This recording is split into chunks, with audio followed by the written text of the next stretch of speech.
thanks for coming out to our town hall meeting to share more about our Foundation for the Future facilities plan. So we appreciate your willingness to engage with us, to hear the factual information. The way we're going to organize tonight is I'm joined by 7 of my colleagues that are going to help present various aspects of our Foundation for the Future plan. And then at the end of that, 2 of my colleagues that are in the audience right now, they will be around with microphones because we are live streaming this so we could, the audience at home could hear. We will have microphones for you to ask questions that any of us up here would be more than happy to answer for you, so you leave well informed about all aspects of the plan. As you walked in, you should have seen a bifold out there that has a lot of the information that's in the plan that you can reference afterwards, as well as there's a QR code as well as a website that's on the board that you can always go to that website and see a lot of the information that's been presented here, a lot of the visuals that are here as well. As we go throughout tonight, we're going to have a variety. As I said, I'm going to get us started, and a variety of my colleagues are going to come up and present. So I'm just going to introduce them now so we all know who is here. First of all, I'd like to introduce one of our board members, Richard Micco, our Assistant Superintendent, Jenny Pelko, our Operations Manager, Steve Breckner, then going in the back, Board Member Eric Wall, Sarar Elementary School Principal, Emily Young, Sarar 5th grade teacher, Angela Corrigan, and a longtime community member and member of our facilities committees, Kristen Mayo. So I appreciate your time being here, sharing the work that we've been doing for multiple years on our plan. So what we want to do tonight, as we shared, is share some of the background on the Foundation for the Future facilities plan. We want to talk to you about how that plan has been developed and revised and evolved over the last 3 years. And we want to base that on the facilities plan, facilities need, the planning data that we've used to make these decisions. And then finally, we'll show scope and cost and timeline. And then, as I said, at the end, we will answer any questions you may have for us. So as we take a look at the plan and the work that we've done up to this point, we started to take a look at all of our facilities and say, hey, 10, 11, 12 years ago, we renovated the high school, we renovated one of our preschools, we built the middle school that we're sitting in now. We knew that the last parts of our facilities plan was our elementary buildings. And as we take a look at the district that we want to be for our kids and our community, it's not just about the great work that we're doing inside of our schools every day, but ensuring that we have schools that meet the needs of our learners today and for generations to come. So we ensured as we started this conversation and this work that we knew one thing that was really important and it came out of the committee work that we did is that neighborhood elementary schools were really important. Years ago in Strongsville, we had 8 elementary schools, then we went down to 7, and we've been at 5 for the last 10, 11, 12 years. But we knew that having 5 our neighborhood elementary schools was something that was critical. And if you're not familiar with the holistic nature of our elementary schools, we have 5 elementaries, as I said, and 4 of them are in each quadrant of our city. So we have Sarar Elementary School, which is in the northwest corner. We have Whitney Elementary School in the northeast. We have in the southeast, we have Chapman Elementary School. Southwest, we have Kinsner. And somewhat in the center, we have Moraski Elementary School. And we know we wanted to preserve that neighborhood school feel to our community and our district, that was a core value. The other thing we needed to look at, of those 5 elementary buildings I just mentioned, 4 of them were built in the late 50s and early 60s. So our forefathers in Strongsville saw a need as this community continued to grow and develop that they needed to invest in the future of their schools by building new elementary schools, and those happen to be built in a short period of time frame, which leads us to today where all of our buildings are getting to an age where many critical repairs and maintenance needs are necessary. Now that doesn't mean our schools haven't been maintained. Mr. Bruckner is going to share in a little bit the diligent work that we have done to maintain these buildings, but they were designed for a different era of education. They were designed for different safety needs. My job as superintendent, I've been superintendent here for 11 years now. The work that we did in safety and security in 2015 is way different than the safety and security work we do in 2026. And we need to ensure our buildings are built with safety in mind for our students, as well as different enrollment trends that we've seen over the past decades here in Strongsville. Maybe I need to stand a little closer.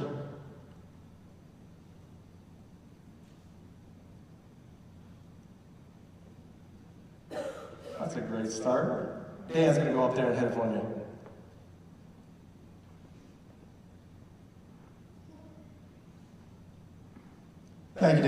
So what I'm going to do is I'm going to turn it over to Mr. Breckner, who's going to talk about a few items about what we see in our facilities right now. Hello, everyone. So what we're seeing from the aspect of our buildings is that they are aging. Many of them were built in the 60s, and they're starting to age in a way that it's not just Band-Aids anymore. We have to do some major surgery to get the buildings back to where they need to be sustainable for years to come. So what I mean, to put a fine point on that, is HVAC systems, fire security systems need to be upgraded. The technology within the buildings is constantly needing upgraded. Also, what we're looking at, and we had to kind of bite the bullet last year with Whitney and also Chapman, is of course a new roof. And new roofs are not cheap. All of our buildings are starting to show those signs of wear and tear, where it's more than just doing a facelift. We need to go in and change some of the infrastructure within the buildings. That is happening every day. The buildings are getting older. We have a great maintenance department that is keeping up on work orders and trying to maintain, but the reality of it is the equipment has aged to a point where we either need to start investing heavily into older buildings to try and sustain them for as far in the future as possible, or use our resources to start building new buildings. This is the point that we are at. As far as the safety and security expectations, to get to kind of put that into context, when I took the job over, we had some money through the diligence of the administration and the players in getting this building built and the high school renovated. We had a little extra money. What we needed to do was make our elementaries safer. A lot of them were built at an age where you would come into the building and the office was essentially a located piece. That is not the way schools are designed today. Now, you can't even get into the school without going through the office first. So we had to do some major upgrades, change around the footprint of some of the classrooms, the buildings, just to meet the needs of what the security expectations are today. As we've progressed, we of course did that, and now we have secure vestibules in every building. We were able to obtain a $750,000 safety and security grant.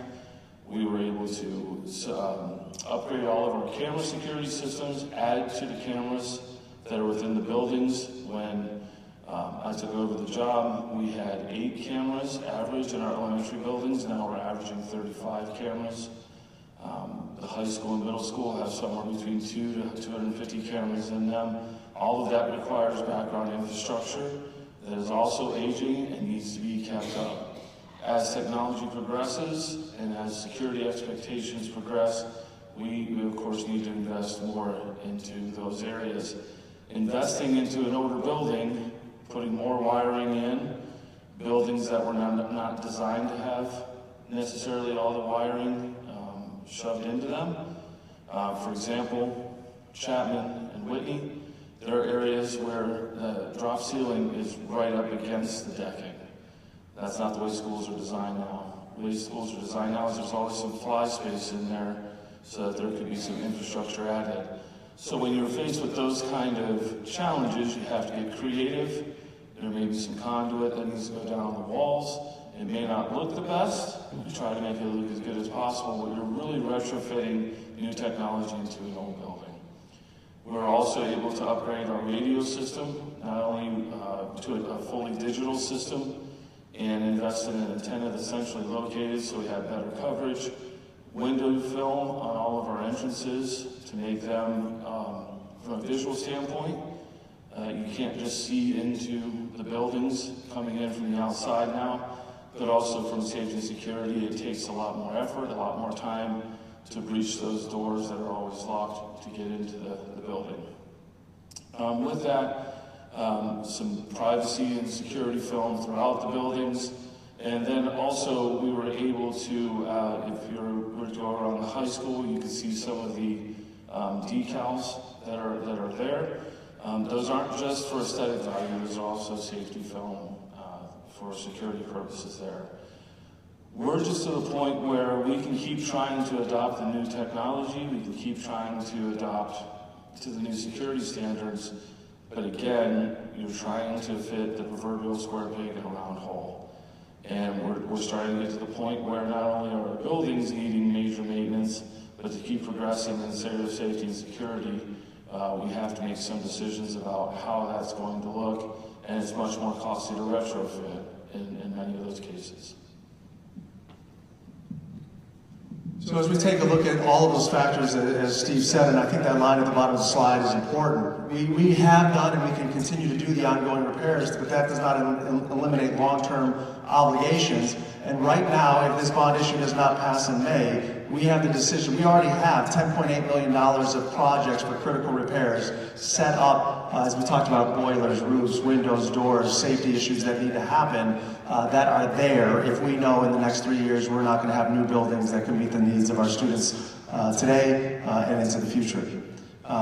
You can see here one of the things in the top, your right-hand corner is ADA accessibility challenges in older buildings. So it's an important core value for all of us that students are able to attend their home school. If you live in the Whitney neighborhood, you should be able to go to Whitney School no matter what physical disability you may have, whatever learning needs you have. And because of space issues and ADA challenges, that's not the case in our district. So students with certain disabilities that live in the Whitney area or Kinsner area have to go to elementary school and different schools that have more accessibility and provide those services for space challenges. And we are having space challenges because we are continuing to see increased enrollment in our school district. So I love to share, and it's a point of pride for us. Mr. Mickel says this all the time, is that we should be extremely proud that because the mayor's here, because the great city that he runs and leads, and what we do as a school district, we're, as far as I know, one of the only few, if not the only school district or community in Cuyahoga County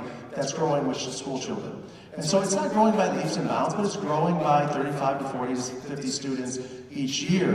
And as we take a look at the long-range planning we've done 2 different enrollment studies with 2 different companies to ensure that the data is accurate, and both studies said the same thing.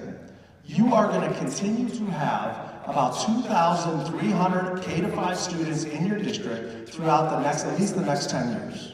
And so when we take a look at that number of students, and that's similar to what we have now, that it's not just a bubble. It's not like, hey, we'll get these couple of grade levels into the middle school and then we'll be okay. No, the issues we're having with space and enrollment are going to continue to be challenges for years to come. And that gets us to the next point that we want to share with you, is because of the growing enrollment, because of our aging infrastructure, we have significant instructional space limitations that we don't feel are in the best interest of our kids. And we've heard from our community that having things like mobile units is not meeting the needs of our kids or the expectations of our community. So who better to hear it from than our principal and our 5th grade teacher, who's actually out in the mobile unit, to share what is really happening in our buildings and some of the space challenges we're having. All right, I'm Emily Young. Just to remind you, I'm the principal at Soror. And as you can see, we have 14 mobile classrooms. At Soror specifically, we have 4. So it's pretty hard to miss when you pull up to our building. To the side, there are 2 big mobile units, or as some call them, trailers. In each mobile unit, we have 2 classrooms. And right now at our building, we have all 5th grade being educated out in the mobile units, and then also our gifted math. So that's 3rd, 4th, and 5th graders who go out there for a portion of their day. Angela Corrigan here, she is a 5th grade teacher. She's been out in the mobile unit for the last year and this year. So we wanted her to share a firsthand experience of what that's like, because even though they do a fantastic job and really try their best to make it a great learning environment for our kids, there are some challenges that come with it. Thank you. So we are doing the best that we can in the situation we're given. The kids are doing an amazing job at adjusting to that. But with that being said, security is always an issue, and I have to radio in when a student has to use the restroom. We incorporate restroom breaks when they are in the building, but sometimes, they have to go when they're with us. So I have to radio a student in, and then they come back. And when they come back, we have to have someone look out the window to see who it is before we open the door. So it's kind of a sad time that we have to do that with kids. So if we have, for example, the people coming to put the carpets in, the kids have to ask me to see who it is before they can open up the door. The acoustics are horrible in the mobile units. The district did put up some soundboards, which did help a little bit, but talking or when the other classroom right next to me moves or a desk or a chair moves in my room, it's very distracting. When it rains like this morning, it's very loud. When it's windy, it makes these noises in the mobile unit. So we do have some students who are kind of scared of the weather, and being in a mobile unit does not help that. What else? We have space issues. So when I have an intervention specialist in my room, she's at a table and I have to bring up chairs to my desk. Where in the past, when I was in the building, we had lots of room where we could have different stations set up. So that is a big issue as well. So just like with our mobile units, we also have space issue throughout our building. So specifically at Soror, our gym also is used as our cafeteria. So our classes for gym go right up until 5 minutes before lunch. So those 5 minutes, we're transferring all the tables down from the wall into the cafeteria, opening up the doors to the cafeteria, and then we have hundreds of kids that are going through to get lunch. After they're done with lunch, we have 15 minutes to clean everything up, put the tables back, clean the floors, and then have gym class again.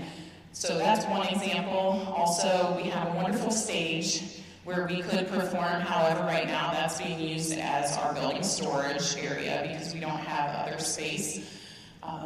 When you walk around the building, we have these little alcoves. We call them our glass houses because they're glass windows. It's a hallway that leads to an exterior door. And in those spaces, we're utilizing those spaces for meetings that teachers are having or administrators are having. If they're not getting reception in their room or if there's other students in their room at that time. We're also testing students in those little spaces. The biggest thing that we have is our media center. It's a beautiful media center, but it's used for lots of different things. We have band and orchestra practice in there every day, one or the other every day. And right off of the media center, they actually have built walls, and that's where our guidance counselor is, her office, and our reading specialist, and our sensory room. So that can be very challenging to have kids who are already maybe struggling with reading or emotions, trying to work through those things and learn when there's band and orchestra who are practicing right outside their door. So obviously space is definitely a concern, and as we continue to grow, we do the best with what we have. But it does make an impact on our kids and our teachers and everyone that's working for Strongsville schools. And just like all the things I'm talking about, I can really speak on just Soror because I know that so well. But I know every building is facing, all the elementary buildings are facing very similar challenges as well throughout. And as Emily said, this is the case at all of our elementary buildings. Every elementary building but Whitney has a mobile unit. So there's 2 units at Soror, as we heard, 2 at Chapman, 2 at Moraski, and 1 at Kinsner. And you could just replace Soror with the name of another building, and those are the same challenges we're facing. And again, our staff and our teachers do an outstanding job to do the best that they can. But if I have to get tutoring in reading, tutoring in learning English as a second language, and I'm doing that in a hallway between 2 glass doors, those are not ideal situations what our kids need for their education. So as we move on to take a look at the planning process, and we see the challenges that we're facing, and we take a look at how did we get here? What was the group of people that got together and the work that we did to get to the ultimate recommendation of the Foundation for the Future Facilities Plan? I'm going to ask Kristen to come up, who's been a key partner in that work, to share the pathway that's led to where we're at today. Hi, I'm Kristen Mayo. I've been a part of the Facilities Committee since 2014. We are a board committee. We get together on a regular basis that varies from year to year, but we are charged with looking at all of the facilities, all of the property that the district owns, analyzing the needs, looking over the finances, and making recommendations to the board as to what needs to be done for the following year and what is upcoming in the needs. I'd say about 3 years ago, we really started to focus on the elementary schools because we saw that as one of the biggest needs in the district. So a lot of what has come up over the past year has actually been a 3-year process that we've been looking at, taking into account all of the different variables and all of the different details. The committee has grown and has involved a lot more people than just the facilities committee initially. And we looked at every detail, every possible plan. We started with many choices and vetted everything. Sometimes that meant going back and rediscussing another issue because another new detail came up. But I truly feel like we, as a group, looked at all of the details and really came up with what was the best solution for the city of Strongsville. Anything? So stay up here with me, Chris. We're going to go to the next slide. And what we want to do is share the process that we went through. As Kristen shared, we vetted everything. We went through a variety of ideas and concepts. And so when we got everybody in the room together, we started with kind of a visioning activity of where do we want to go with our elementary schools? What do we see as in the future of Strongsville that's going to serve our community for the next 60, 70, 80 plus years? And so we took a look at every configuration from what we currently have of 5 elementary schools, and what would it look like if we maintained those 5 elementary schools in similar locations. And then we took a look at all the way down to just 1 elementary school, because it is a thing in education now that people are consolidating. Neighbors around us have gone down to 1 large elementary school. So we want to walk you through that process a little bit, and feel free to jump in whenever you want to jump in. But we took a look at, and I'm going to start with kind of the outlines. We started with that 5, just replicating what we have.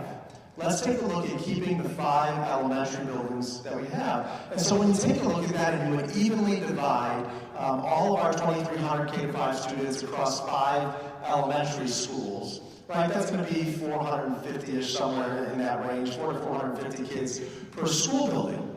Now, there's this group we'll talk about in a little bit. It's the Ohio Facility Construction Commission, and they oversee and give guidance on best practices for building schools in the state of Ohio. And so when we took a look at that setup, the OFCC came out and said, we don't build buildings that small anymore. They're not efficient. They're not as efficient and cost-effective as they need to be, and so we look at anything from 6 to 7 to 800 to be the starting point for the elementary buildings. So taking that into consideration, as well as we understand the financial times that we're in, that we took 5 elementary schools off the table and said, we've got to do more. There's more responsible consolidation that we could do. Rather than 5, we've got to look at other options. So 5 elementary buildings were off the table.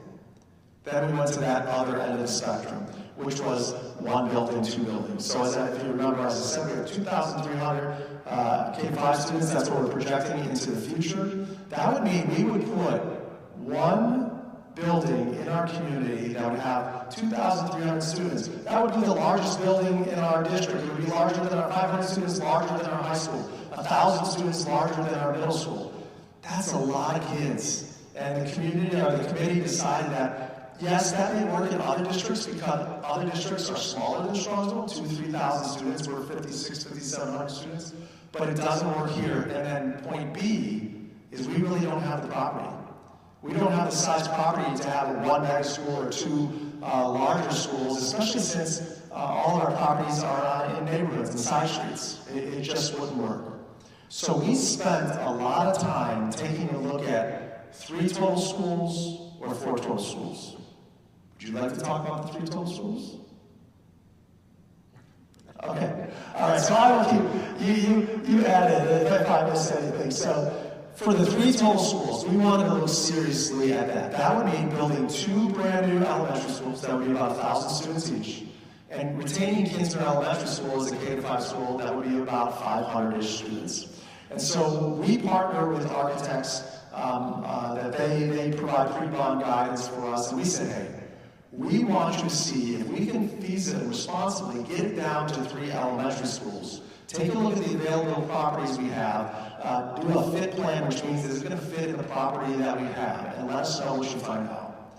And they came back and said, hey, we can do it.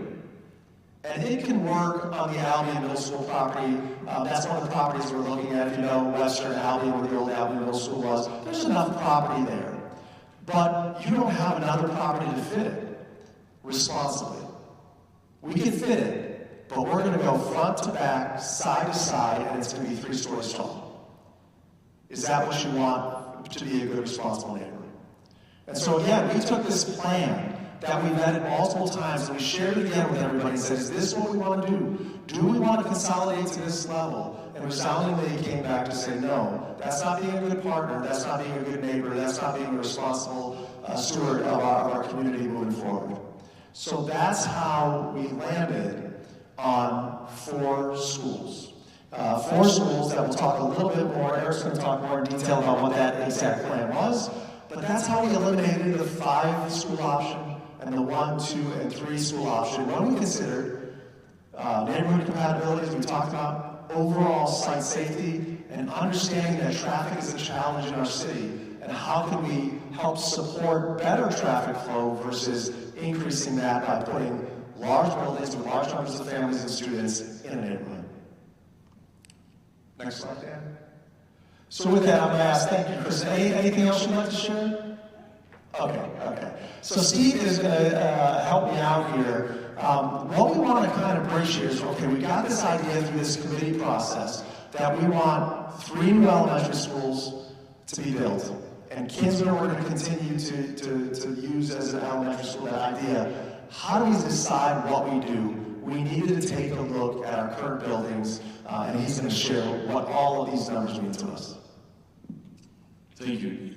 So, as Dr. Rod was saying, we partnered with a group, the OFCC. They have been doing construction for Ohio schools. Where they really have come to the forefront is when the schools had the tobacco settlement, and there was a lot of money available. There was a whole formula that was created for schools to have new buildings being built. What they do is they come in a very responsible way and say what's not on the table first, and then if you're asked or if anybody asks you, you can tell them. We did not go into this with the intent of building new buildings. This was not a foregone conclusion. The first step we had to take is, if we were to renovate our current buildings and bring them up to code, bring them up to all the compliance that we talked about before, how much would that cost?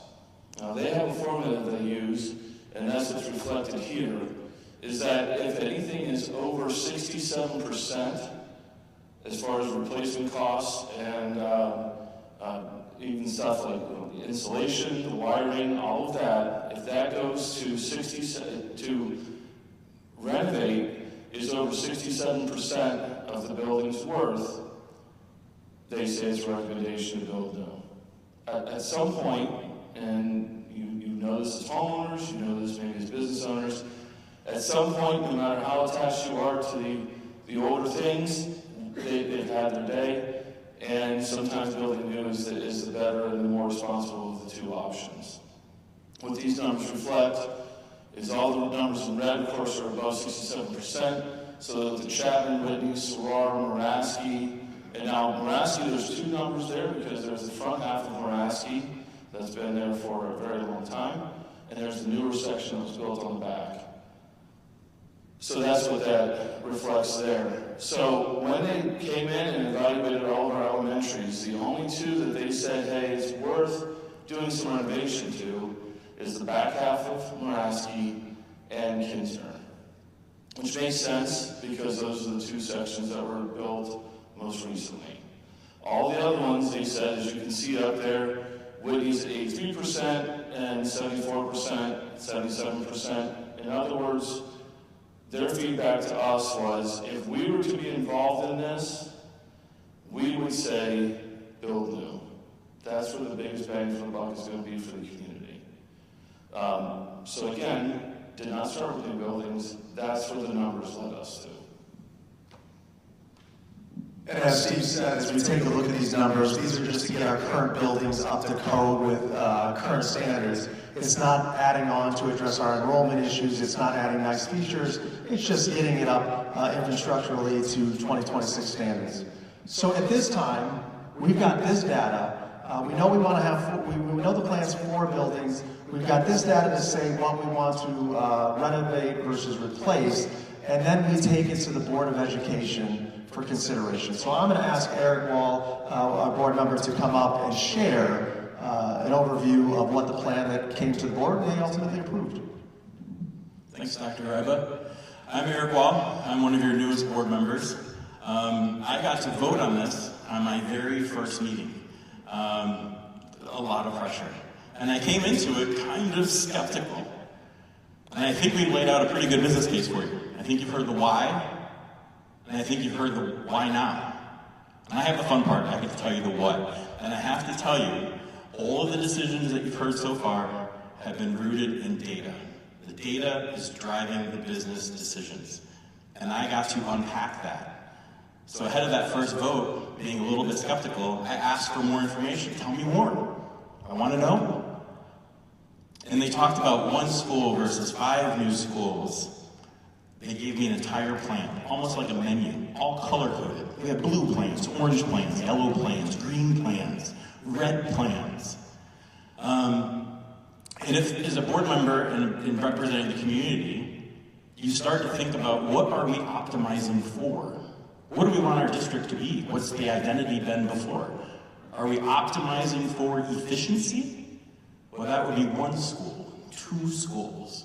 Those are really big schools. Most of our schools are in neighborhoods.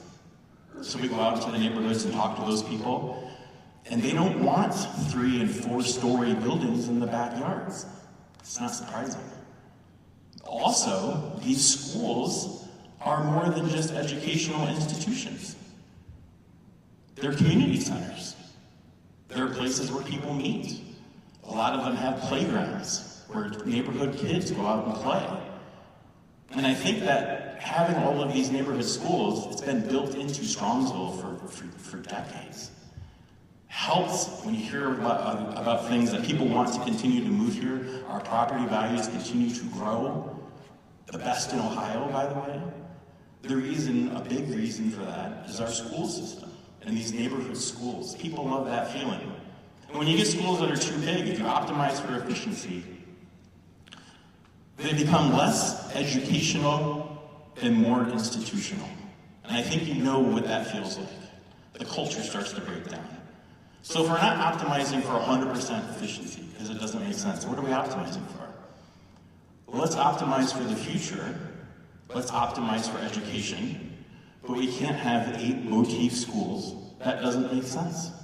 There's no operational efficiency there. You can't even keep quality standards if you try to have 8 schools or 5 schools.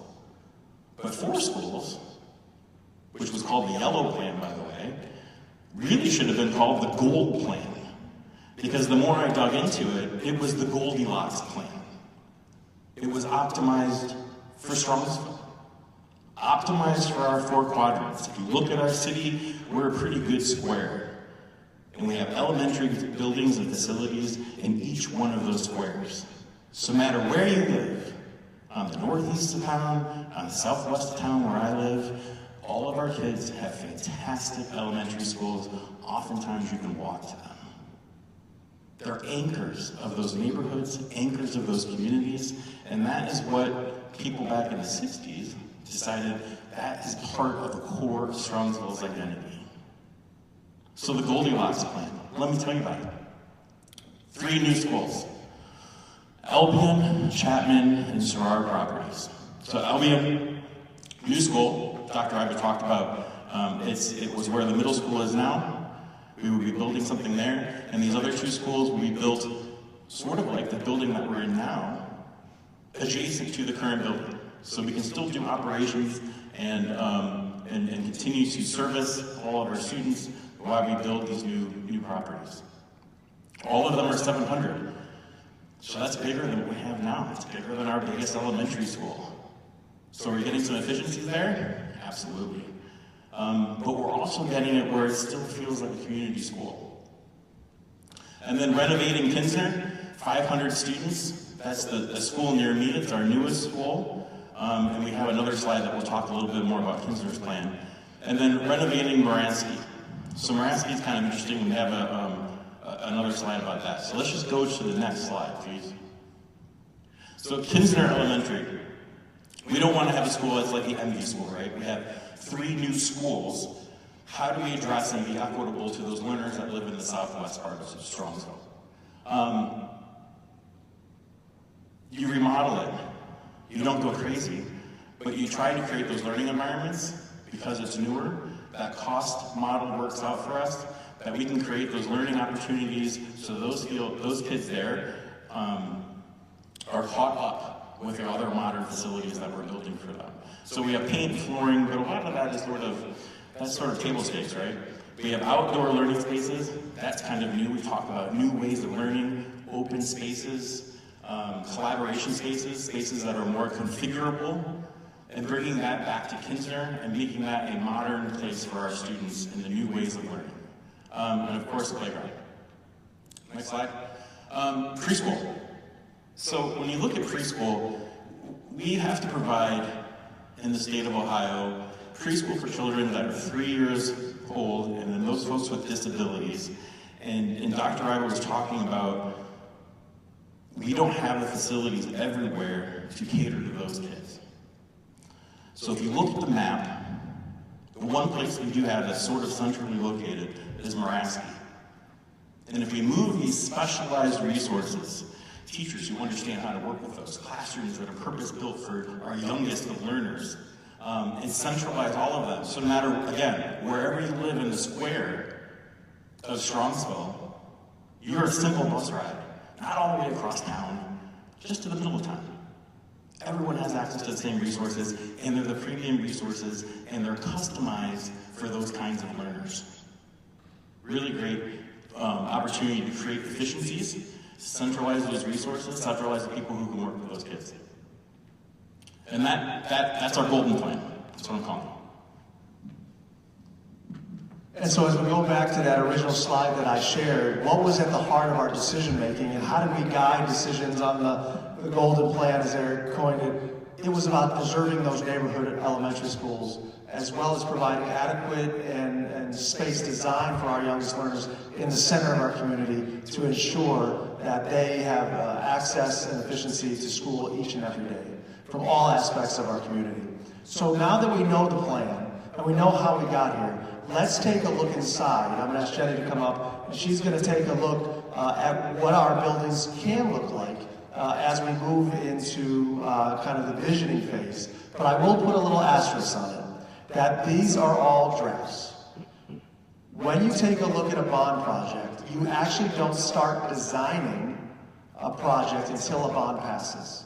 So these are just renderings of what could be a new vision for Strongsville City Schools moving forward. Thank you. So as Dr. Ribas said, he's been the superintendent for 11 years, and I've been the assistant superintendent for 11 years. But interestingly, one of my earliest memories is driving through the city of Strongsville and thinking, where are we? There's nothing here. I think there was maybe Friendly's, maybe McDonald's at the time. And just now in the city, and all of the amenities we have, and all of the buildings we have, and the restaurants, it's been built up, and it's such a wonderful city. And one of the points of pride that I take is when I have friends that come to our middle school that don't live in Strongsville. And they say, wow, I was at your middle school, and oh my goodness, it's beautiful. And what a great place to learn, what a great gyms you have, and all of the facilities you have are just great.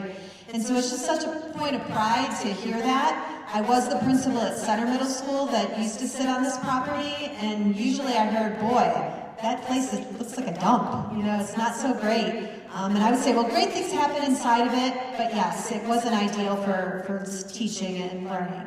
And so it's just so exciting to me to hear this is the next phase potentially for our city, and to be able to drive through a city and see some of the things you're going to see here, I think would just be amazing. So I want to just share with you, we have the Albion site. So currently there's not a building on the Albion site. This is on Webster Road. And so as you look at this rendering, as Dr. Riva said, just a draft, but this is how the building would sit. You would, all the buildings that I'm going to show you, all the renderings that I'm going to show you have kind of a similar theme. So we have a separate area for our car drop-off. You'll have a separate area for bus drop-off, which is ideal for safety of our students as they go in and out of the building. You also have an access road that surrounds the building, so that's ideal for our safety forces to be able to get around the building, fire, police if necessary. There's a separate playground area. There's also, as you look at the building, not the entire building will be 2 stories. So that's kind of something people have talked about. Where you look at the blue, those would be 2 stories in that section, and those would be our learning areas. As Emily and Angela talked about the music and having to share space, you would have separate music rooms, separate art rooms, you would have a separate gym, a separate cafeteria. So we're solving a lot of those issues that we deal with each and every day. Separate admin offices. I think at Moraski, our principal has to give up his office for a classroom for next year. And separate media centers, and again, all of the amenities. Dr. Riva talked about having equity, so if a student has a disability and they live in that area, they are able to go, they would be able to go to their home school and receive all the necessary services that they need. So again, separate areas for all of our services. So this is an example of what potentially, again, draft, the outside of the building that would sit on the Albion site. Now, because there's no building there, we have a little bit more freedom. It's not in the middle of a neighborhood necessarily, so we can kind of design it a little differently and have the, a little bit maybe more on the exterior because we have a little bit more space in that building. So as we go through, each one will have a little bit of uniqueness to them, although they would be very much aligned in terms of the way that they look. This would be our Chapman site. So again, same idea that I've mentioned before, access roads, separate drop-off areas, the learning spaces, the blue would be the 2 stories. But as you look at this, if you look at the red dots that surround that parking lot there, that's where the current building sits. So we would be able to construct a new building behind where the current building is while students would still be able to attend school through construction. And this is an idea of what Chapman could look like. So you see it's just a little bit different, but again, the aesthetics are very similar. We recognize that this is in a neighborhood. It's right in the middle of a neighborhood, so we want to also be good neighbors and not be too flashy, but make sure that it has that neighborhood feeling, fits right in there. Some of the safety things, and we'll get into the interior a little bit more, but just to point out, as Mr. Brecker said, these are called bollards, these circles. They're not just for fancy design. It's a safety feature so that we can't just drive right through the building in case somebody would be crazy enough to do that. This would be our Sarar site, so same idea. The red dots are where the current building sits. We would build the building behind Sarar while students could still attend. And then once we were able to move into the new building, obviously we would construct the parking lot and make sure that we had space for that. Currently, again, the access road, sometimes the pictures are a little deceiving. Typically for elementary, we don't have buses that just sit there. They kind of go through, drop off, and leave. And again, the design itself and how we would look at it, these are just made to make sure that they fit on the site. But maybe the buses don't sit there. Maybe we move them somewhere else. It just depends. But that would be all in the next phases of design. But again, same idea where you have different spaces and equitable spaces as each one of those that I just described. And then finally, this is a potential draft of what the Sarar building would look like.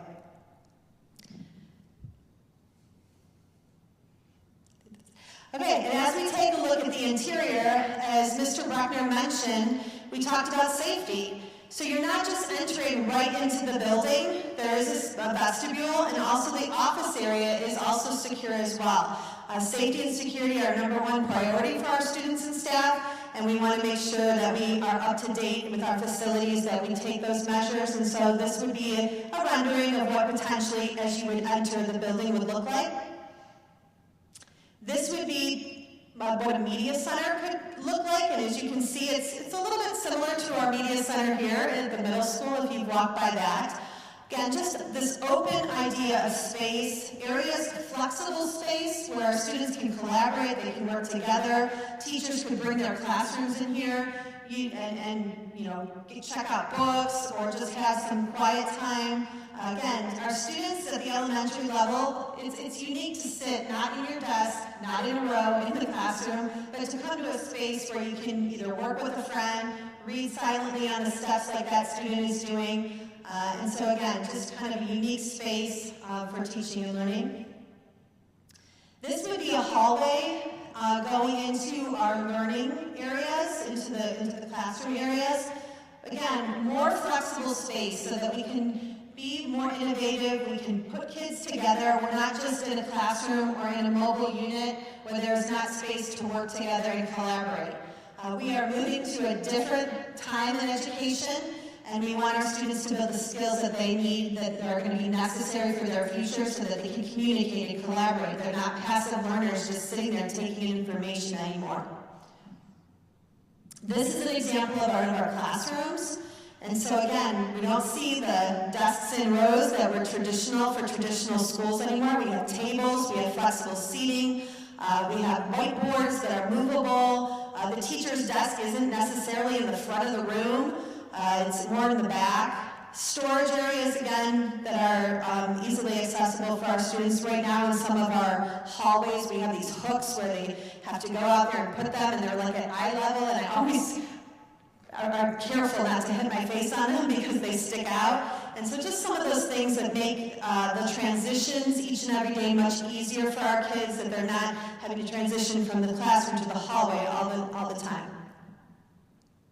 And then a cafeteria would be an example here, similar to where you walk in at the middle school. A lot of lighting, a lot of higher ceilings. As Emily shared, her stage is currently used for storage. You would have a stage there for proper musical performances, arts performances, or even if students, as we try to build their skills of communication, could do performances there as well for even a class. But again, we're not tearing this down so we can use it as a gymnasium later on. It's solely for a cafeteria, and you can see how the seats set up a little bit differently as well. And then the food area is off to the side there. So as we take a look at the vision of what could be our elementary schools, I want to go back to what Eric said, that this is an optimized plan. We're not putting out in front of you the best of the best and everything on the wish list that we want there. We had a group of people that got together, deliberately went through to say, how can we ensure that we're optimizing the space that we need to meet the expectations of our community by educating and supporting our children for generations to come. And those give you some of the visions of what encapsulates some of that work that was there. So as we go to kind of the ending few slides of the presentation, we want to share with you the timeline. If the bond issue passes on May 5th when it's on the ballot for your consideration, what would be the cadence of work that would happen? And as I said earlier, the first step would be the Board of Education would have to hire an architectural firm. And once that architectural firm is hired, they would spend about a year in the design process. Now, I know we have some friends and neighbors from Sarar neighborhood here, and we know that in the back of Sarar, there's a pipeline. There's two pipelines, but one pipeline that goes behind the property that we're working with Buckeye on. And they actually had a meeting today to talk about next steps in our project, and so we'll hear about that later on this week. But in our preliminary conversations, to be able to take that pipeline that divides the back of Sarar property, they said, based on what they know right now, it is feasible to move that pipeline so that we could be ready for construction in summer of 27. So far, everything is aligning to have 1 year of design, and then you would have 2 years of construction. And as you can see in phase 1, we would be building all 3 elementary schools at the same time. Now, I'm a superintendent, right? I was a teacher, I was a principal, I was a superintendent. This is not my expertise. But that's why we work with people that build schools each and every day to say, can you get the labor? Can you get the subcontractors? Can you physically have the masons, the electricians, and the plumbers to do a project this scope all at the same time? And they have come back multiple times with a resounding yes, we can. So again, bond issue passes May 5th, 2026. 1 year of design, most likely summer of 27, construction starts, and it concludes in the fall of 29. And in the fall of 29, about 18 months before that, we would bring in a company that would take a look at all of our students in the district and start to rezone our schools to say these neighborhoods, these areas are going to go to the new Soror. And these areas are going to go to the new Chapman and the students that are going to go to the Albion site in Kinsner. And then we would have those students attend those schools in fall of 2029. And we'd still have some site work to do for about another year, but that's when those buildings would open, roughly 3 years from the passage of the bond. Then we need to go into phase 2. If you remember what Eric shared, first big part of it is building those 3 new 700 students buildings. The second part would be renovating Kinsner. We've talked about our space issues. There's no room to move kids in Kinsner. So we would have to completely empty Kinsner Elementary School, relocate all of our staff and students in the fall of 29 to Moraski. Moraski would be empty, right, because we've rezoned all of our students. So all of our Kinsner students would go to Moraski for a year. During that year, we would completely renovate Kinsner Elementary School, and in the fall of 2030, all of our Kinsner Elementary School would be done, and all of our students and staff would return to Kinsner. Now there's that last phase that we talked about, which is Moraski Elementary School. Now that Moraski is empty in the summer of 2030, we would begin the renovation and construction project there. That would take a year, and in the fall of 31, this whole project would be completed, and all students would be where they would be. We would open up our new centralized preschool for our preschool learners. And so that is the phasing of our plan from top to bottom for how things would go if passed in May. So let's talk about one of the last things, which is the cost. We've shared things on social media, and if you're a parent here, it might update, but it's important to understand that this is a bond issue, it's not an operating issue. A bond issue, as you see on your right side, can only go for construction, renovation, infrastructure upgrades. It can't be used for salaries, resources, operating expenses, things of that nature. So we've had a renewal levy on the past few years that didn't pass in the community. This is completely different. This is about building the buildings. It's not about any cash reserves or other funds that we have. This is for solely allocated towards this project. And so when you take a look at a bond project, take a look at it through the mindset of you going out and getting a mortgage for your home. When you went and bought your home, if you have a home, you went out and you went to a bank and you got a mortgage. And the bank said, hey, we will provide you this mortgage and you are going to commit to pay it back over 30 years, 20 years, 15 years, whatever. You selected and the bank went and sold your debt to other people and then you paid it back with interest over a period of time. That's the same issue that we're doing here, just on a larger scale. We are going out and saying, this project in total, we're going to ask for a bond. And so as we take a look at the cost of this, it will be on the ballot as $147.6 million. The total cost of the project, the 3 new buildings, renovated Kinsner, renovated and constructed Moraski, is about $159.1 million. You see that $10.5 million difference. The reason is the board had foresight and vision many years ago. And they said, we know we're going to have to invest in our elementary schools. We are going to allocate a portion of our funds so that when we ask the community, we can take that money and put it towards the project to lessen the ask to the voters by $10.5 million. So $159.1 million project is going to be on the ballot for $147.6 million. So again, if approved, the financial advisors we work with will go on the market. They will sell those bond issues. They will sell them at a specific interest rate, and then they will say, we are asking the Strongsville community to pay that back, our taxpayers in our community, to pay that back over 36 years. So over 36 years, if you take a look at it, I understand that $147.6 million, it's a large number. But if we take a look at what it's going to cost the average homeowner in Strongsville, the average homeowner in Strongsville owns a $350,000 home. It is about $1 a day to put an 80-year investment into our city, into our schools, into our children. And so the one thing that I can't guarantee you a lot nowadays, but the one thing I can guarantee you is next year this project is not going to cost $147 million. It's going to cost probably 15% more than this, and the next year thereafter it's going to cost 15% more. And so now is the time to take a look at the work we're doing and the investment that we need in our students. And Mr. Mickel, you're good at these numbers, you're going to have to help me to remember, but in 2012, the community passed an $81 million bond issue. Remember how I said bonds like a mortgage, right? You get a certain dollar amount and there's an interest rate. Well, just like you can refinance your mortgage, we refinanced our bond project. And because we refinanced our bond project, this is the number, we saved the Strongsville taxpayers $27 million. So this is not something that we're just saying, hey, this is what it is, we'll pay it back over 36 years. We'll continue to look and monitor the market, and when the time comes where we can refinance in a way that's going to be a benefit, and that's not money we took as a district and said, hey, we're going to do other stuff with it. The other stuff that Steve talked about of safety upgrades is because we were great stewards of the last bond project that we had those funds available.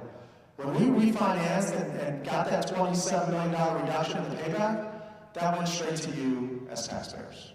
A reduction of that ask. And hopefully over time, that's earned your trust that we were going to continue to be good stewards as you consider this investment for generations to come, to build on the great legacy that we have in Strongsville and in Strongsville City Schools. So at this time, I'm going to turn it over to Mr. Mickel to share some final thoughts.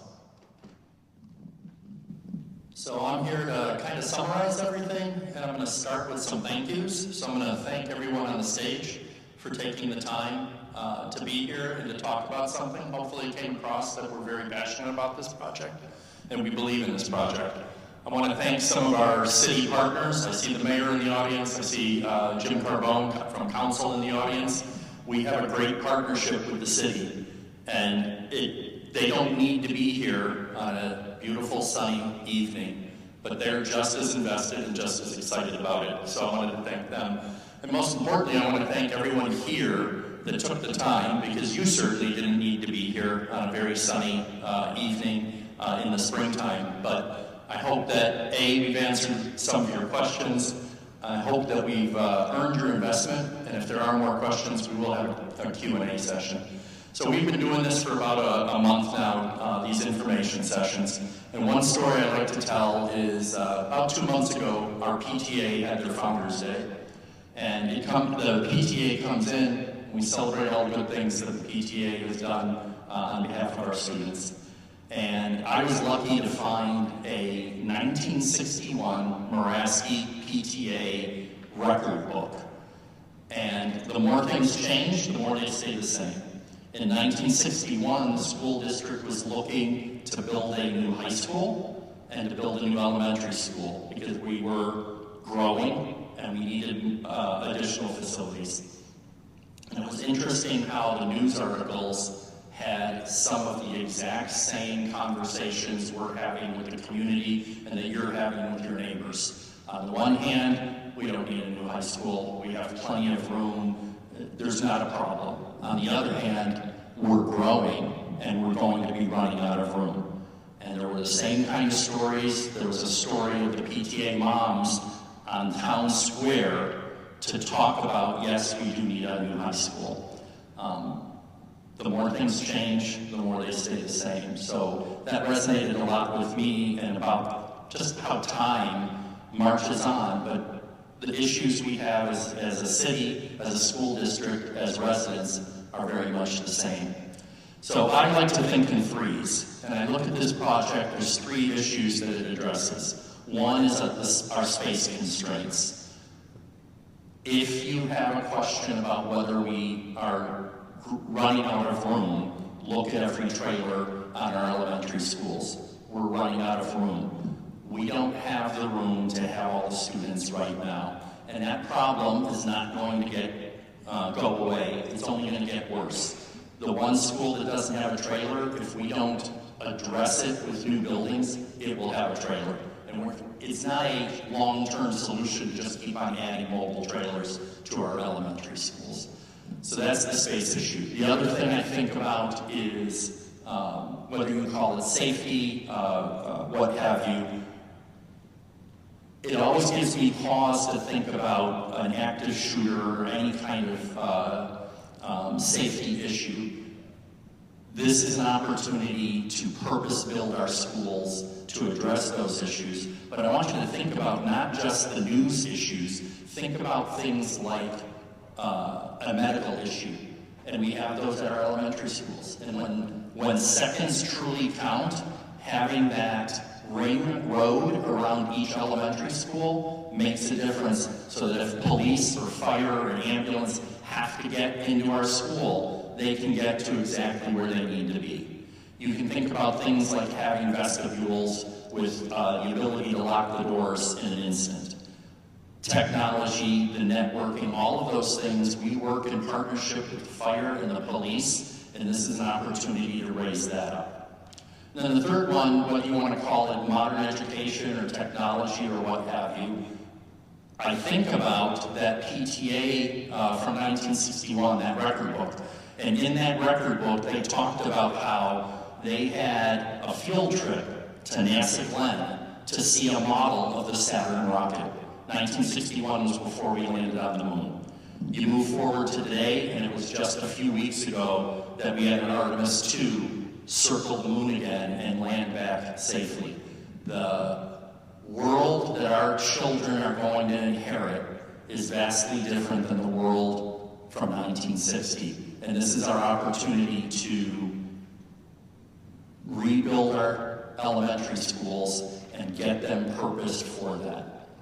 I'm very much about balance, and a lot of times you'll hear we need, it's too much, or we could do better with less. This plan is very balanced. It's not the 4-car garage with the 15-foot ceilings, etc. But it's reasonable for what I think meets the values of Strongsville. And I liked the way Eric mentioned it. It's the Goldilocks plan. It's in the middle, and it's just right.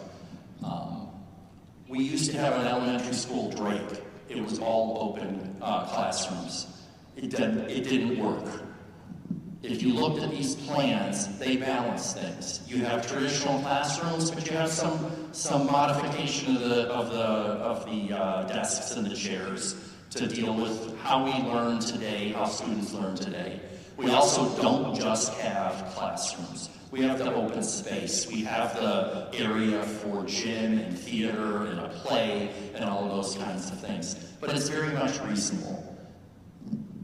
The last thing I would share with you about that balance, as a board member, we balance the needs of the taxpayer with the needs of the students. And I know there's older people in our community that dollar amount is difficult to look at.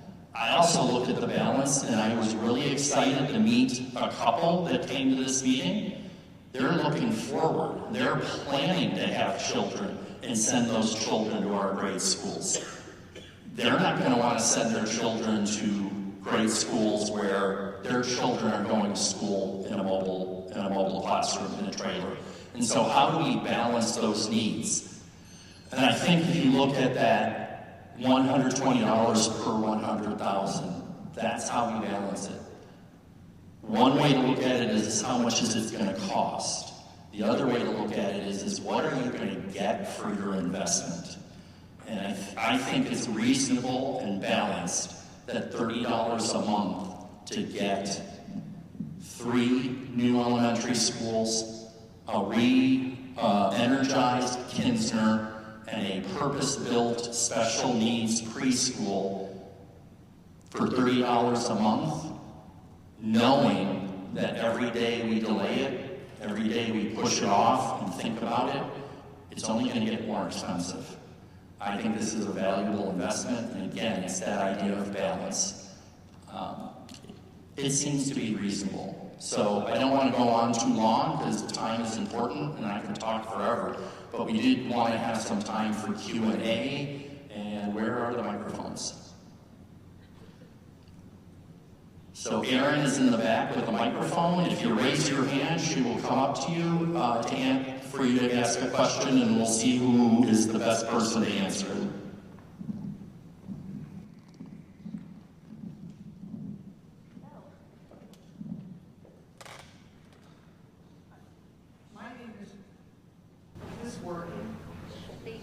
Okay.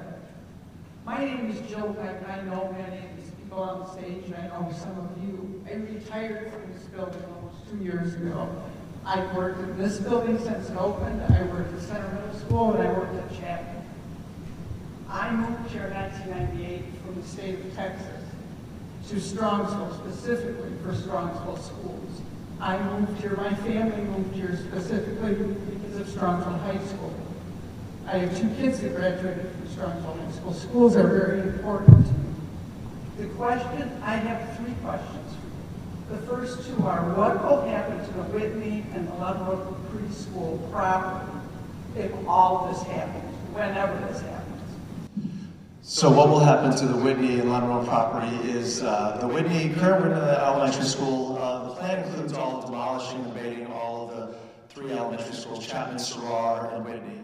So Whitney right now, we would be a vacant property, as Kristen shared. That group oversees all our vacant properties, so we don't have any specific plans for it. We've started some conversations with the city in terms of what needs may be there, but we're not looking to develop or do anything with that property at this time. Ludlow Preschool, we are looking to retain as a preschool. We've got some general ideas about how it can be used for some district programs, but that would be a property in a building that we would keep and use in a new way. Okay. And my last question is, if this bond passes, or when in the future, let's say it does pass, how long will we be paying for this? How many years will the taxes go on to support this? 36 years. Okay. 36 years. Thank you. Yeah, that's true. Do you think the buildings will last 36 years? The new buildings will, yes. Yeah. I have a comment to make. As I mentioned before, I'm sorry, the wow factor in it. So when I drive by Albion, I would like to say, well, what a great school that is and how great it looks. Now, so far based on these slides, when I look at the Albion, if you look at the roof, it reminds me of the Jetsons cartoon in the 60s, from 60s, and also the Sears building that was demolished in Middleburg Heights. Now, I would like to expect something really more in the wow factor. In addition to that, the inside, all those neon colors, I mean, can there be some other color than this neon colors? It's something that is more settling. These are kind of noisy colors, and that reminds me also 70s and early 80s where people used to wear those colors. So I would like to see a different, different design. Like I said, put some wow factor for that money because that is a lot of money. And I would expect something more, wow factor than I see here. Thank you. So just rather quickly, I like the idea of wow factor. I like the idea of making sure the color scheme, etc., meets as many, is acceptable to the community as much as possible. Cameron mentioned it before. These are ideas, and as a board member, we have to balance. We can't just say, "Hey, give us the money, we'll figure it out later." But we also have to be reasonable, and we have not planned anything to the specifics of an architectural drawing that says it's going to be this color, this exact configuration, etc. It's not going to deviate wildly. We are going, our elementary schools, portions of that will have 2 floors. There's nothing I can do to suddenly figure out how to make the space so it's only 1 floor, and we're not going to make it 3 stories, right? But as far as color, configuration, design, when we earn the trust and the investment of the community, that's when the second exciting phase starts, where we get to put specificity to that. And it will be a conversation with the community at large, and it'll be a specific conversation with the neighborhoods to make sure we're good neighbors at each step of the way. But I really like the idea of wow factor.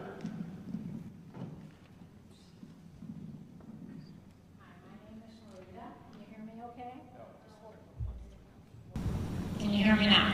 Yes. Okay. I live back, kind of diagonal. The pipeline actually goes through my backyard. And I loved living on Barton Drive, and the kids in the backyard of school. We loved hearing it, so did the surrounding neighbors. And I've lot of them on. And we have a lot of older people. My son, he's 40, so he started kindergarten there. And a lot of people are concerned about that $30 a month. People move from 2-story homes to the 1-story, and now they're back up against the school property is going to be back against their yards.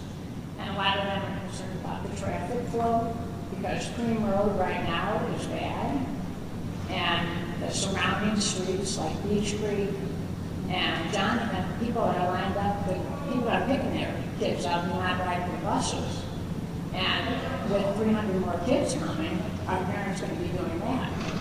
So that's concerning a lot of them. And Cream Road is just a residential 2-lane road. And, tied in with the pipeline, the cost that we've come up with, does that include the pipeline cost? There's, I know you don't know exactly what it is, but also, our property values, they're going to be hit hard because it's right up against the properties. So that is a major concern for a lot of people too. Thank you. Thanks for your question. In terms of the, I'll start kind of at the end and work my way up. In terms of the property values, it would just be a question that I would ask your neighbors. A handful of your neighbors have an elementary school in their backyard now, right? If you take a look at the front of the property, they have their properties declined over the years because their backyard abuts to one of our elementary schools, whether it's Farrar or Chapman or Moraski. And so all we're doing is changing the location.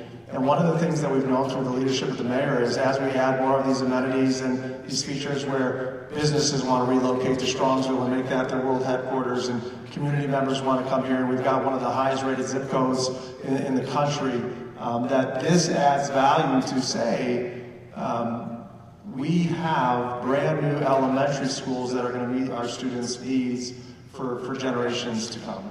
And so that's something that I understand, we've talked many times, right? I understand the concern of, that, hey, I bought this property or this house years ago, and it was a nice green field, and I could hear the kids playing, and it's been wonderful that now we're going to have an elementary building closer to it. And that's where we're going to do our best that we can to be good neighbors and to work with you, but we can't change the fact, as Mr. Mickel said, that there's going to be an elementary closer to your property versus the properties that are there.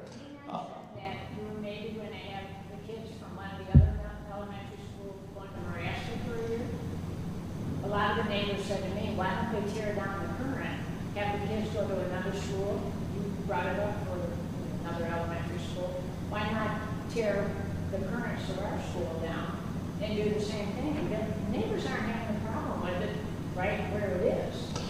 Right, so the question was, if everybody didn't hear, why not just wait a little bit and tear the current Sarah down, move the kids to a different school, and then build a new Sarah?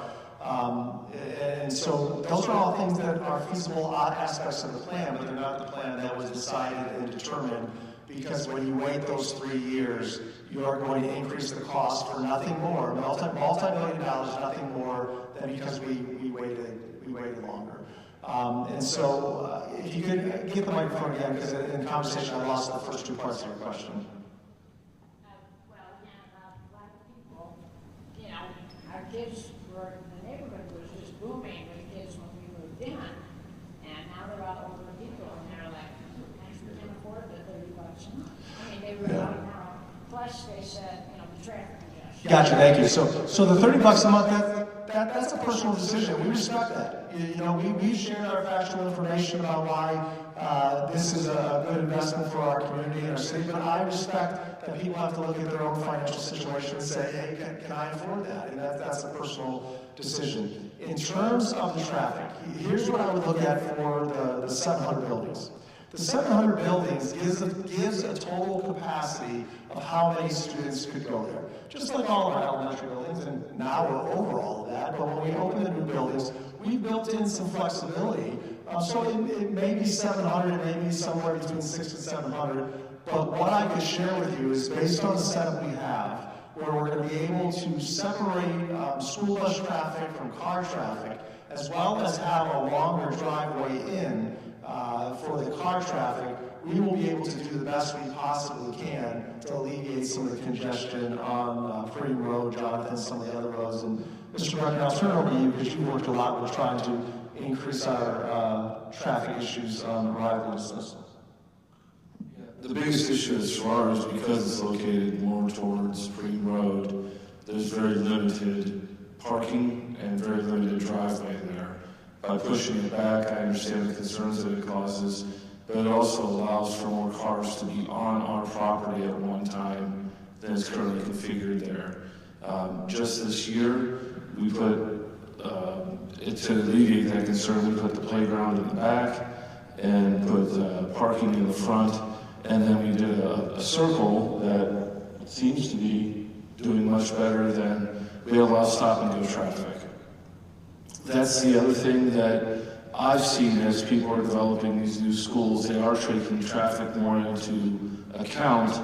And the secret to not congest the neighborhood schools is keep the traffic flowing as much as possible.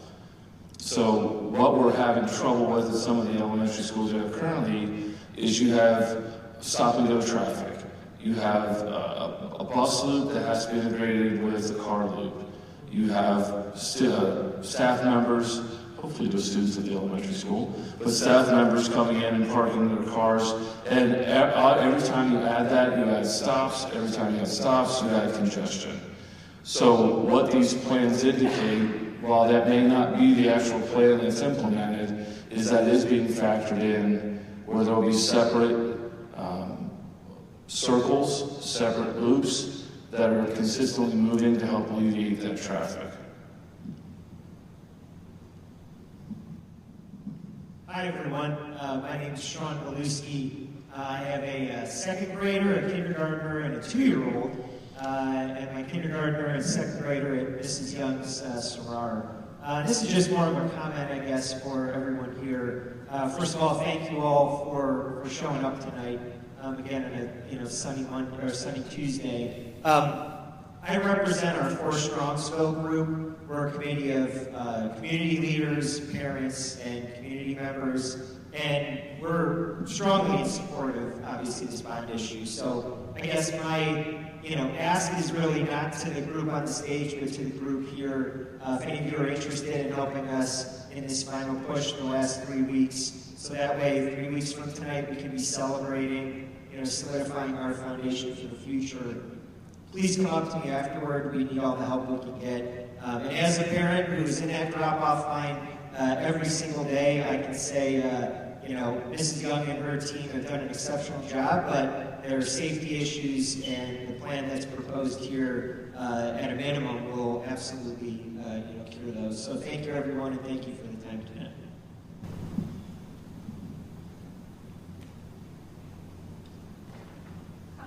Vehicles do you project is going to be running around this roadway, and how many times a day, every day? Thank you. That was surprising. As far as number of vehicles, we'd have to go and see, because we are now changing how many kids are being delivered to the schools with buses, because we are emptying out one of the elementaries. When we rezone, unfortunately, once we decide that I'd be able to give you a better answer of how many buses are coming through, how many of those students, because we do know the percentage currently of how many students are dropped off versus how many are delivered by bus. We're going to be changing that whole table when we move people to different buildings. So, unfortunately, I can't give you the first answer now because I just don't have the data to give that to you. The second thing is it would be the usual twice a day that you would have the most congestion. Of course, when school's opening and then when school lets out, you would have, as we have kindergarten half day, you would have some traffic going in and out, but not nearly at the volume. So, you live next to, I assume you live next to one of the elementaries. It's very congested for about 10 to 15 minutes. And then everybody's in the building, and then everybody goes about their day. That's why we're trying our best to address all the traffic, to get as much on the property as possible, so we're not congesting the side streets as much as they are now with the current configuration.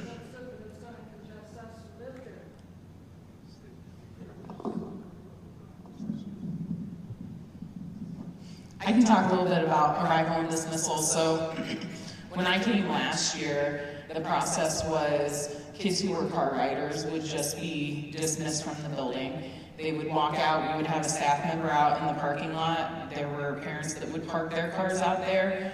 There were other parents that would make like a pull-through loop. So it was a huge safety concern that kids were walking out, cars were driving in and out of the parking lot. We were really concerned someone was going to get hit.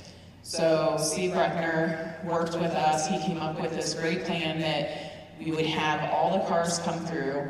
Parents, for the most part, don't get out their cars. Now, we do still have a few that park, and some of that is because we do have 3 special needs, intensive needs units of students at our building. So some of those parents do need to park so their students can come out with an aid and get into their car safely. But we created a process where the cars come up into 3 lanes. All students are given a number. We look at the number on the car, and then the kids will then go out to their car when they get to a safety zone, so we can keep a closer eye on them as they're walking out to their car. So the reason it changed over the last year was for safety. And just like what they're saying, if the school building is moved further back, we can separate buses out of those lanes right now. So right now we have buses who are waiting to get in, who are sitting there a little bit longer until they can pick up the kids and get out, and we have cars coming at the same time. So if we can separate those two, I think that will reduce the line that is formed, but also with it being further back, we'll be able to get a lot more cars in and out. It's the best plan that we can come up with right now that's the safest. I believe it's about 80 cars, so kids, sometimes it's 2 or 3 kids that ride together, but about 80 cars that come in and out every day during our bus time as well, and we get them in and out within 10 minutes, which I think is great. We really are pretty quick, and we do the best we can to reduce that time, but that's why the process is the way it is now. But you see those cars that are not coming through there are all on our streets around there, and that's not going to change. So these are the questions just for everybody so you hear is that, we have cars that are going in the neighborhood streets. This issue that you're describing is happening at all 5 of our elementary schools as well as our middle school. And so we can take a look at places where we have adequate ingress and egress for people to move across the property, but we have parents that sometimes don't always follow the directions for pickup and drop off for convenience factors. So we do the best we can to message. I can't sit up here, nobody can sit up here and say, this is going to solve every issue we have, because the issue that we're finding in some places is human nature, that I don't want to go wait in that line, so I'm going to wait in the neighborhood street. And we've had the same conversation, haven't we, at every elementary school we've been at. But what we do know is that when we have a longer distance from the street to the drop-off zone, we can accommodate more cars, more traffic in a quicker fashion that has the potential to reduce people wanting to create their own rules, because they're going to be in this process for 5 to 7 minutes versus 8 to 10 or 11 to 12 minutes. So again, I can't guarantee that this new process is going to solve all issues or eliminate people from being in the neighborhoods, but it's only going to help. And I just kind of want to piggyback on that because I find the conversations fascinating. We had very similar issues at the middle school, and did the new middle school make those issues go away? No. And if anyone tells you that, they're lying. What the new configuration did was make it better. And so things like having a separate bus line from the parent traffic. Everyone knows those 3 years their students are going to the middle school is one of the things that you grin and bear it. But it is better, it is improved compared to what Center was prior to that middle school. We still have parents who go into the Goldies, the old Goldies parking lot and cheat, etc. That's a little bit of human nature. So for Sarar, I can tell you, we're not going to make those problems in the morning or in the evening disappear.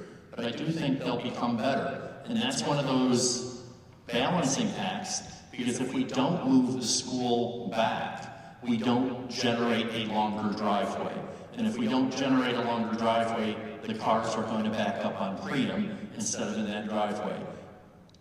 There's no perfect answer, but I do think we can make it better.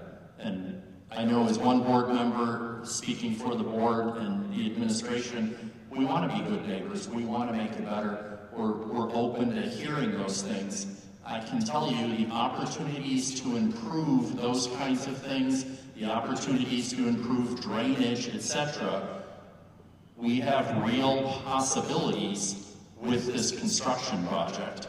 Without this construction project, we don't have real possibilities, and we're only looking at more trailers on a short driveway, and those problems are only going to get exacerbated. If I could just take a moment, because you know, everybody up here has an educational background. I have an educational background, but in my current role, I also want to emphasize the new construction just doesn't take care of what you see. It also takes care of what you're not seeing. What you're not seeing are water lines that are aging every day. What you're not seeing are sewer lines that are aging every day. We have had a great relationship with the city to the point where at the Whitney property a few years ago, we had a sewer line completely cave in, and the whole building became what's called supercharged.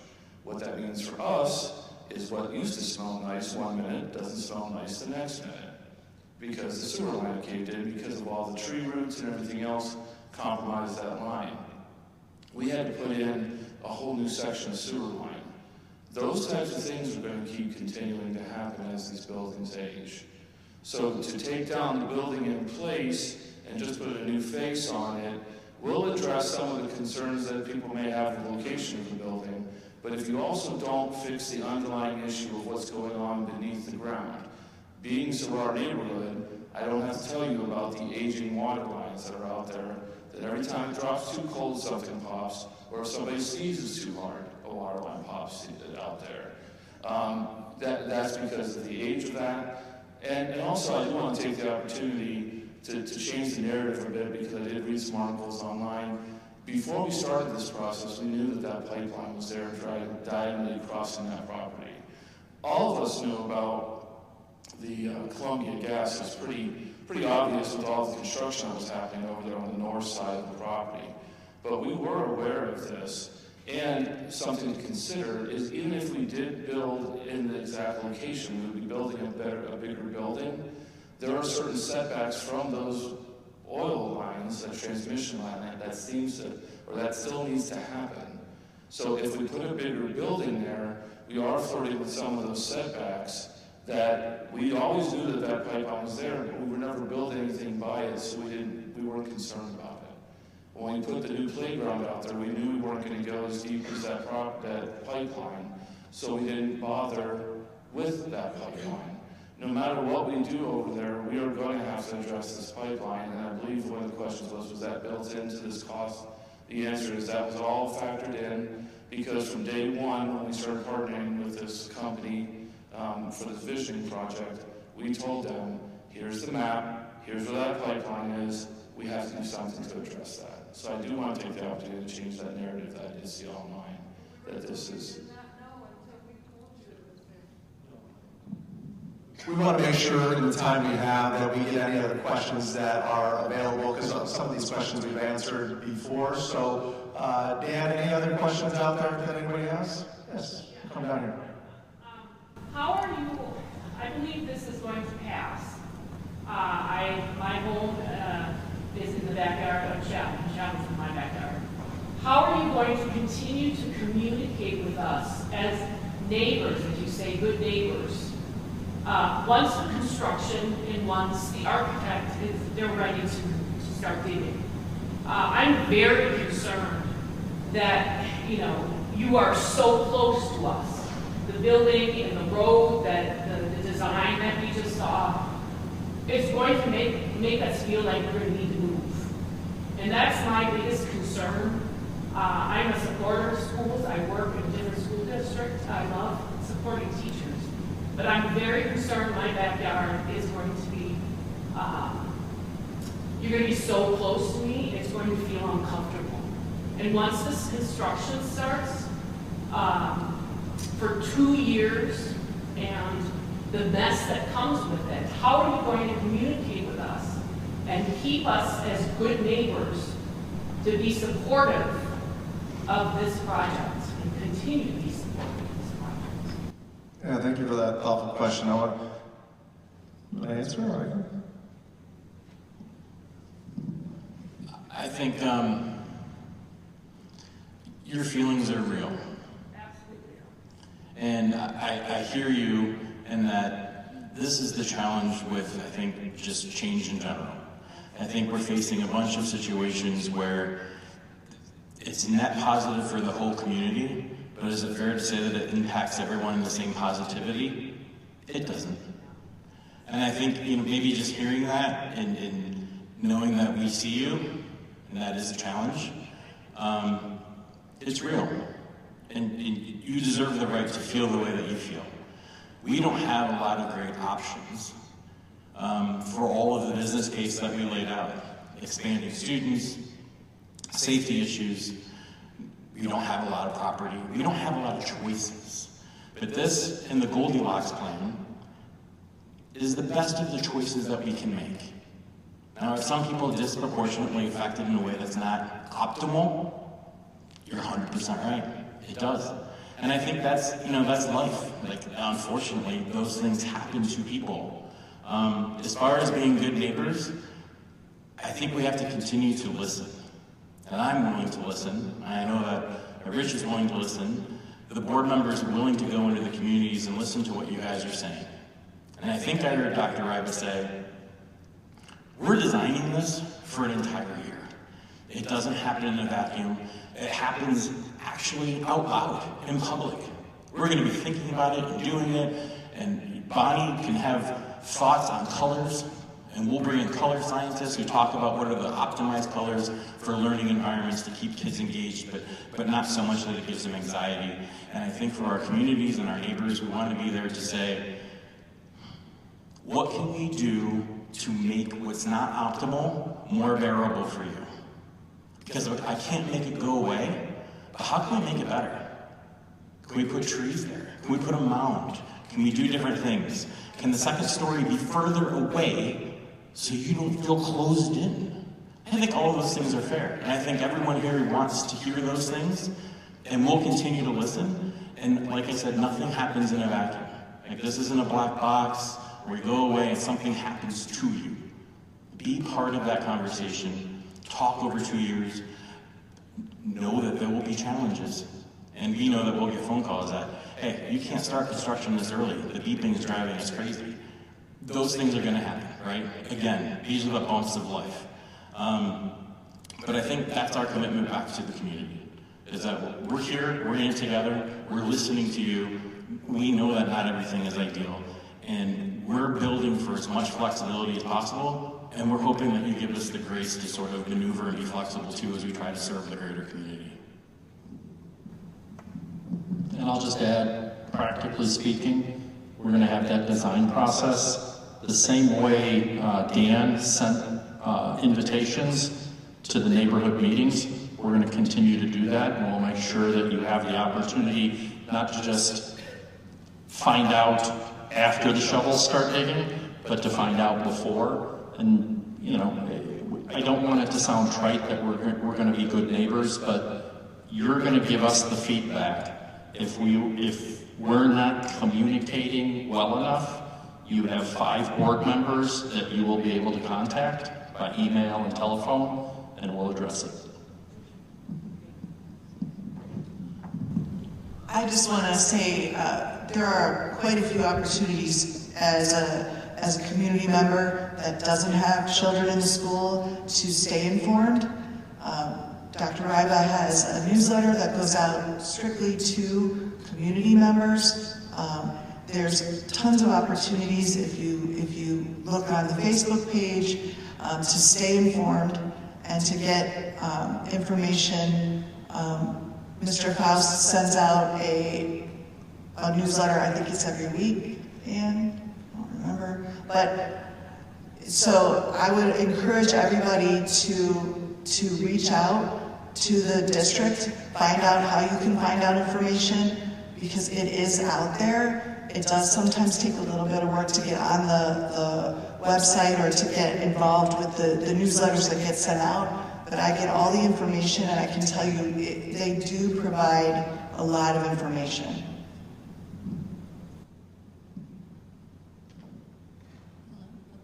I just got a comment about the ring for the buses. I live near Sarrar as well, and the traffic is terrible where I have to go down Marks Road sometimes and come up the back way. I do think it's a little bit not really giving all the information that ring road is not going to be allowed. Those buses coming through are allowed. They're sitting idle, they're loud, and for having that in people's backyard where they now have a field and a playground is going to be a whole different sound. If not a deterrent to their property value. Having those buses just sitting there idle, any kind of I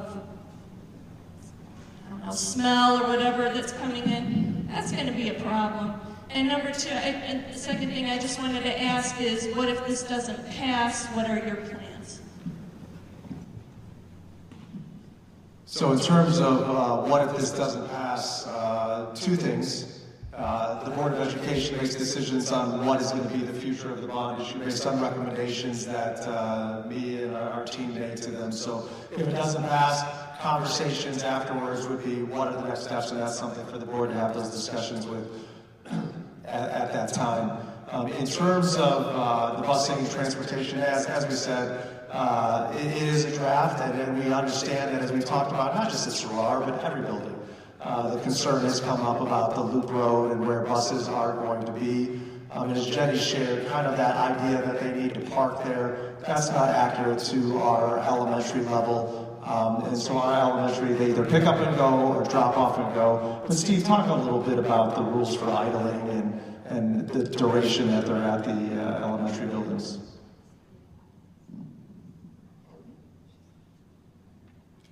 Yeah, currently they're there for, you said, like 5 minutes?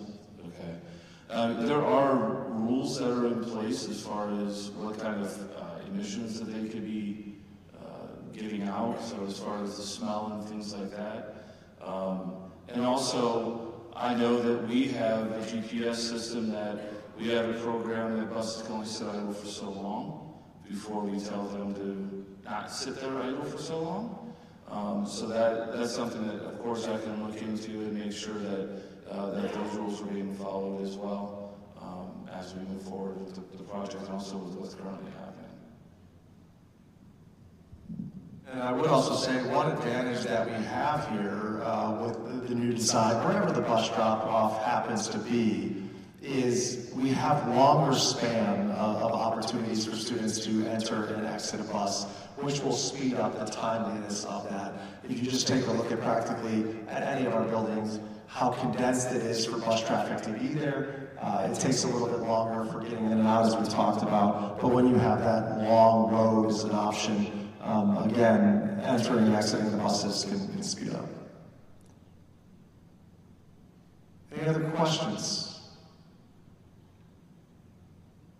Well, again, on behalf of everybody, the team that's here with me, I want to greatly thank you for your engagement and your work. I think as Eric said, I want to reiterate, I thought it was well said that we understand, the opportunities that this has for an entire community, but the impact that this has on individuals. And as I've shared as I've gone to the neighborhood meetings, if I had a backyard like you had a backyard, I would be at this meeting asking the same questions. So I understand that, and all I can commit to you is that we will continue to be good partners with you as we move to the next phase. Should this pass, there will be community meetings, as Richard said, to take a look at what this could be. But as you go home and you think about it, if there's any questions that we haven't answered yet that you still have on your mind, please feel free to reach out, and we'd be more than happy to continue the conversation. We'll hang out for a little bit afterwards if there's any individual questions you have for us, but again, on behalf of all of us, thank you for being here and your engagement in Strongsville City Schools.